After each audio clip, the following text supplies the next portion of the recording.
Bienvenue dans ces 10 minutes de réflexion, des foi et des maturités spirituelles. Bienvenue dans votre émission Vivre par la parole. Pour ce premier numéro de votre émission, nous allons répondre sûrement à une question que vous vous êtes posée de partout où vous nous avez suivis, à savoir de quelle parole il s'agit ici. Alors oui, nous allons parler de quelle parole il s'agit ici, puisqu'il s'agit de vivre par la parole. Alors, je vais vous proposer un texte que nous allons ensemble lire, découvrir, et nous allons comprendre de quelle parole il s'agit ici. Nous sommes dans l'évangile selon Jean, à son tout premier chapitre, au verset 1. Nous allons lire du verset 1 au verset 3. Let's go. Au commencement, la parole existait déjà. La parole était avec Dieu et la parole était Dieu. Elle était au commencement avec Dieu. Tout a été fait par elle et rien de ce qui a été fait n'a été fait sans elle. En elle, il y avait la vie et la lumière et la vie et la lumière des êtres humains.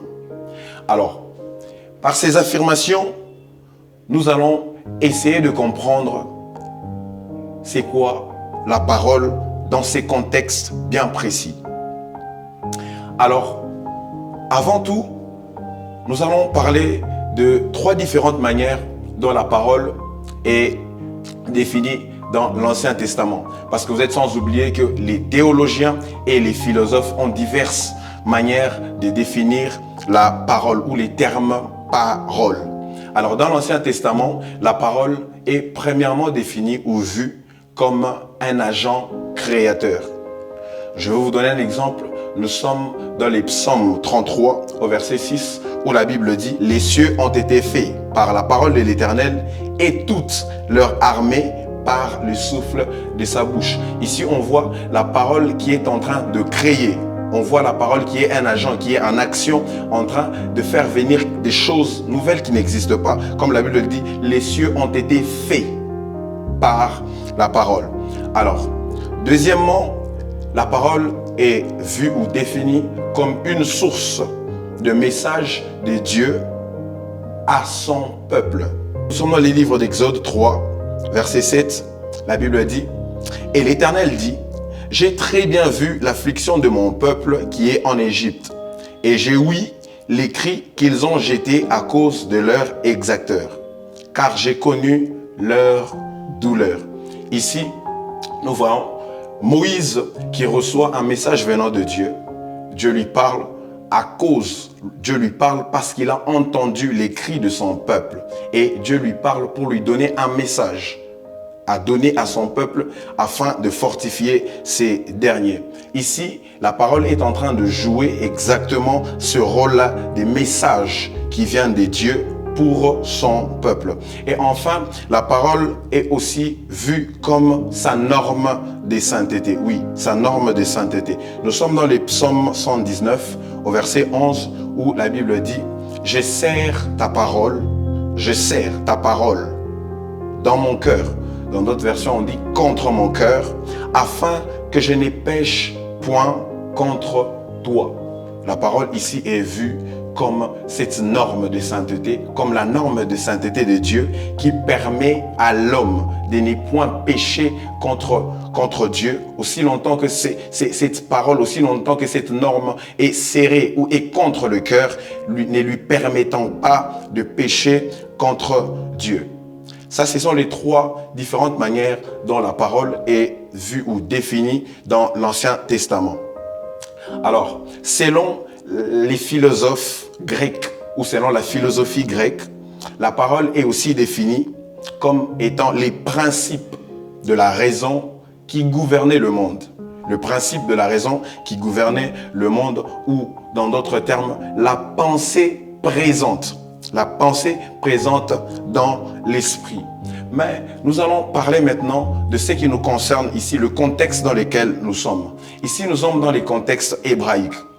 Nous sommes dans les contextes hébraïques où la parole est définie ou est vue comme une autre expression pour Dieu, une autre manière pour Dieu d'exprimer des choses, une autre manière pour Dieu de montrer des choses. Je veux nous proposer un verset, nous allons lire ce verset et nous allons comprendre.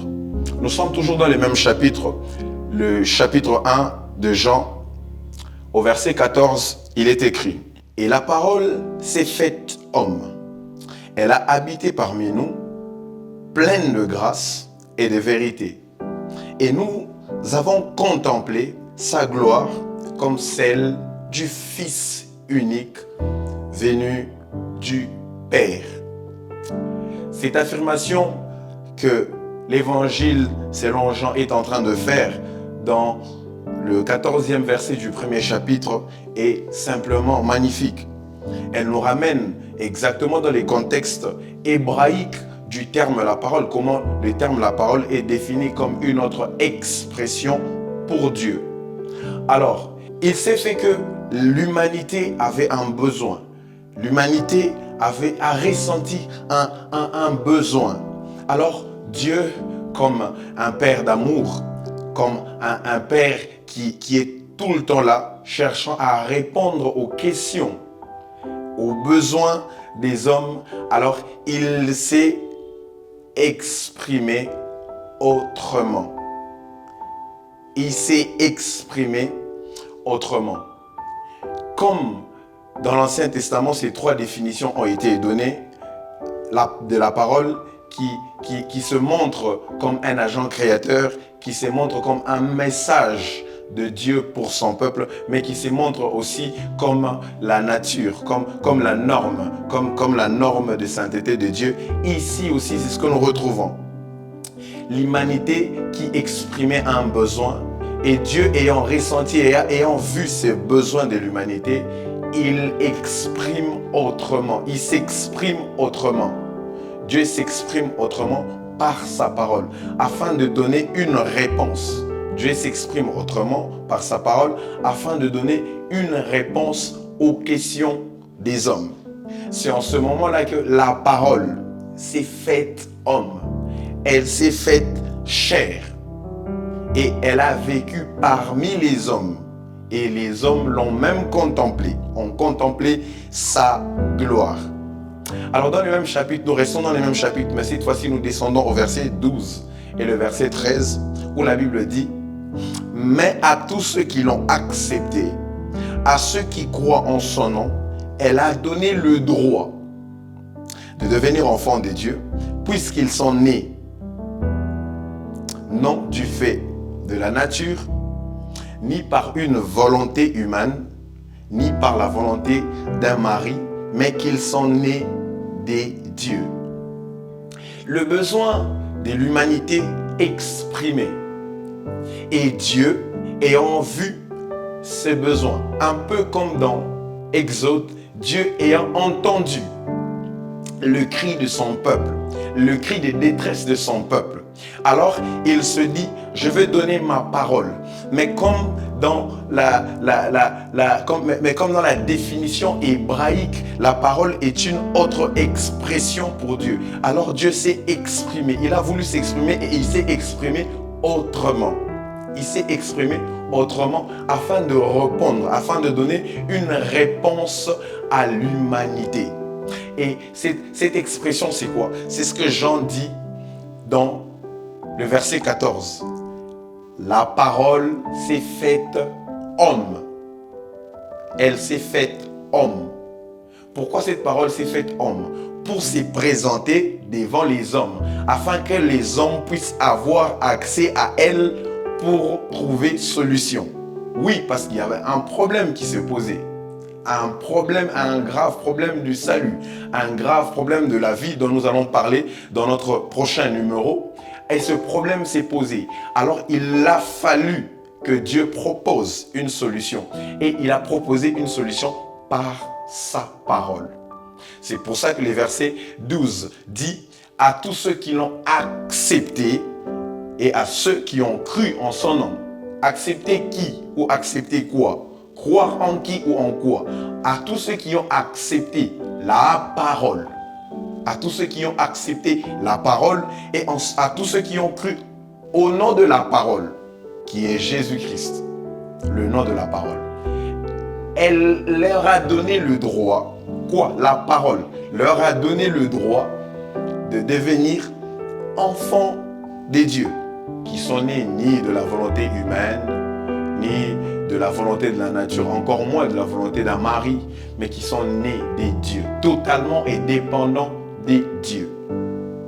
Alors, c'est comme ça que vous allez voir et comprendre avec moi de quelle parole il s'agirait chaque fois que nous serons en train de parler de la parole. Vivre par la parole.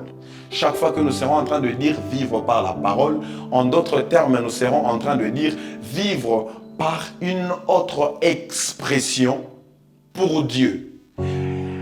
Vivre par Jésus-Christ, parce que Jésus-Christ est cette autre expression pour Dieu que Dieu a manifesté à l'humanité afin que nous puissions obtenir un salut. Nous sommes à la fin de ces premiers numéros de Vivre par la parole. Nous vous disons à bientôt, à la semaine prochaine. Que Dieu vous bénisse. Vivre par la parole, c'est choisir la lumière.